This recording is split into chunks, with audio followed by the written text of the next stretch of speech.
نماز اور زکوٰۃ، بلکہ لفظ زکوٰۃ قرآن میں 30 دفعہ آیا ہے اور لفظ نماز یعنی کہ صلاح 83 ٹائمز آیا ہے۔ 30 میں سے 27 بار زکوٰۃ کے ساتھ نماز آئی ہے۔ آیت جیسے آئی ہے وَأَقِیمُوا الصَّلَاةَ وَآتُوا الزَّکَاةَ۔ نماز کے ساتھ ذکر حج کا اس طرح نہیں آیا کہ نماز کے بغیر تو بندہ مسلمان ہی نہیں ہے۔ اللہ کہتے ہیں جب نماز تم پڑھو، اور نماز پڑھنے کہاں جاؤ گے؟ نماز پڑھنے مسجد جاؤ گے، کہ مسجد جاؤ گے تو ساتھ زکوٰۃ بھی دو۔ تو اس طرح اللہ تعالیٰ کا در بہت عظیم ہے۔ اللہ کہتے ہیں کہ جب تم نماز پڑھنے آؤ تو زکوٰۃ بھی ادا کرو۔ دیں گے تو ہم کسی غریب غربا مسکین کو، لیکن وہ اللہ تعالیٰ کے لیے گفٹ ہوگا۔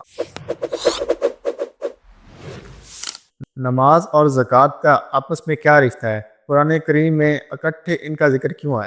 نماز اور زکوٰۃ کافی دفعہ تلقین کی گئی ہے قرآن میں، بلکہ لفظ زکوٰۃ قرآن میں 30 دفعہ آیا ہے اور لفظ نماز یعنی کہ صلاح 83 ٹائمز آیا ہے، 83 دفعہ آیا ہے، اور 27 دفعہ 30 میں سے 27 دفعہ نماز اور زکوٰۃ اکٹھے آئے ہیں، یعنی کہ زکوٰۃ 30 بار آئی ہے تو اس 30 میں سے 27 بار زکوٰۃ کے ساتھ نماز آئی ہے۔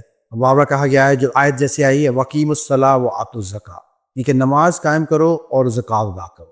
نماز کے ساتھ ذکر حج کا اس طرح نہیں آیا، نماز کے ساتھ ذکر روزوں کا اس طرح نہیں آیا، اور شہادت کا ذکر ایسے نہیں آیا۔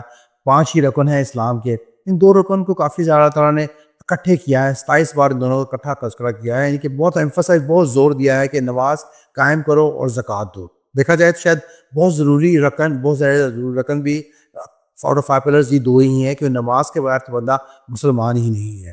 اور زکوٰۃ، اگر ایک بندہ جو پاور رکھتا ہے، پیسہ رکھتا ہے، اس پر زکوٰۃ مسٹ ہے اوبیسلی۔ تو اللہ کہتے ہیں جب نماز تم پڑھو، نماز قائم کرو، یعنی کہ نماز پڑھنے جاؤ، اور نماز پڑھنے کہاں جاؤ گے؟ نماز پڑھنے مسجد جاؤ گے، جب مسجد جاؤ گے تو ساتھ زکوٰۃ بھی دو۔ یعنی کہ یہ اللہ تعالیٰ نے ایک اصول دیا ہے جو ہم دنیا میں فالو کرتے ہیں۔ کیسے فالو کرتے ہیں کہ ہم دیکھتے ہیں کہ جب کبھی ہم کسی معتبر بندے سے ملنے جاتے ہیں، کسی پاورفل بندے سے یا کسی رسپیکٹفل بندے کو ملنے جاتے ہیں، تو ہماری کوشش ہوتی ہے کہ کوئی ساتھ گفٹ لے کے جائیں، اس کو ہدیہ دیں۔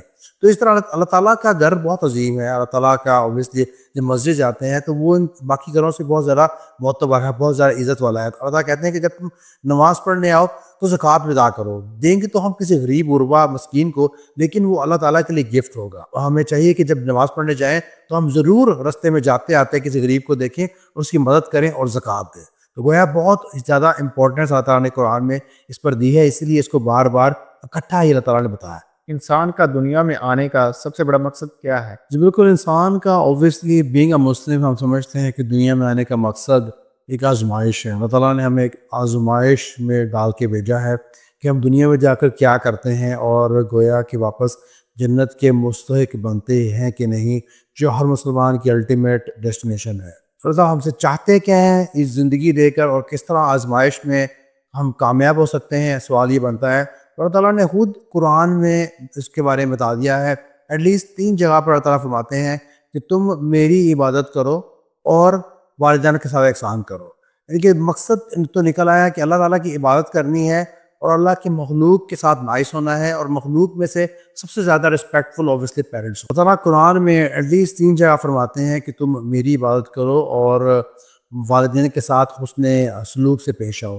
جیسے کہ ہم دیکھیں سورۃ النساء کی آیت نمبر 36 میں اللہ تعالیٰ کہتے ہیں وَاعْبُدُوا اللَّهَ وَلَا تُشْرِكُوا بِهِ شَيْئًا وَبِالْوَالِدَيْنِ إِحْسَانًا، یعنی کہ تم اللہ تعالیٰ کی عبادت کرو اور اللہ تعالیٰ کی عبادت میں کسی کو شریک مت ٹھہراؤ، اور والدین کے ساتھ احسان کا معاملہ کرو۔ احسان اب کیا ہے؟ احسان یہ ہے کہ آپ جتنا بھی اچھا حسن سلوک سے پیش آ جائیں، اس سے بڑھ کر عمل جو ہوگا وہ احسان ہوگا۔ تو اللہ تعالیٰ نے کلیئر کٹ کہہ دیا ہے کہ میرے علاوہ تم کسی کی عبادت نہ کرو، یعنی کہ عبادت صرف میرے لیے ہوگی، اور پھر والدین کے ساتھ اچھا سلوک پیش آؤ، والدین کے ساتھ احسان کا معاملہ رکھو۔ اور اس طرح سورۃ الاسراء کی آیت نمبر 36 پر طرف فرماتے ہیں کہ اور اللہ تعالیٰ نے صاف صاف حکم دے دیا ہے کہ عبادت صرف میری ہی ہوگی، کیونکہ عبادت صرف اللہ تعالیٰ کی ہوگی، اور والدین کے ساتھ احسان کا معاملہ رکھو۔ اور اللہ تعالیٰ کہتے ہیں کہ باقی لوگوں کے ساتھ کیسے ڈیل کرنا ہے۔ تو اللہ تعالیٰ نے تو کلیئرلی یہ کہہ دیا۔ اور تیسری جگہ پر سورۃ اللقمان کی آیت نمبر ہم دیکھیں 14-15 میں اللہ تعالیٰ نے کہا ہے کہ اللہ کے علاوہ کسی اور کو اس کے شریک مت ٹھہراؤ، اور والدین کے ساتھ اچھے طریقے سے پیش آؤ، تو یعنی کہ والدین کے شکر گزار رہو۔ تو گویا سبق ہمیں یہ مل رہا ہے کہ میکر چاہ رہا ہے کہ ہم میکر کے شکر گزار رہے ہیں۔ تو میکر کون ہے؟ میکر اللہ تعالیٰ ہے۔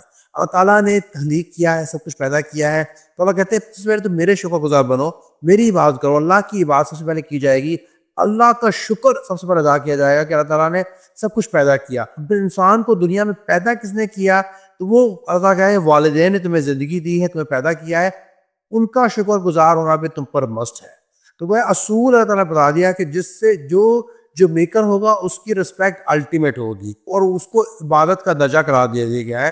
تو اللہ تعالیٰ کی عبادت کریں گے تو اللہ تعالیٰ کا شکر بھی ادا کر پائیں گے، اور اللہ تعالیٰ کے حکم بھی مان پائیں گے، اللہ تعالیٰ کی بتائے ہوئے راہ پر چل بھی پائیں گے، اور والدین کا شکر گزار ہوں گے تو والدین پر احسان کا عملہ کر سکیں گے، والدین سے اچھا سلوک کر سکیں گے، اس سے بڑھ کر احسان کا عملہ کر سکیں گے، ان کے حق ادا کر سکیں گے۔ اور اللہ تعالیٰ نے والدین کی جو حقوق دیے ہیں، اللہ تعالیٰ نے اس کو سختی بہت زیادہ رکھی ہے۔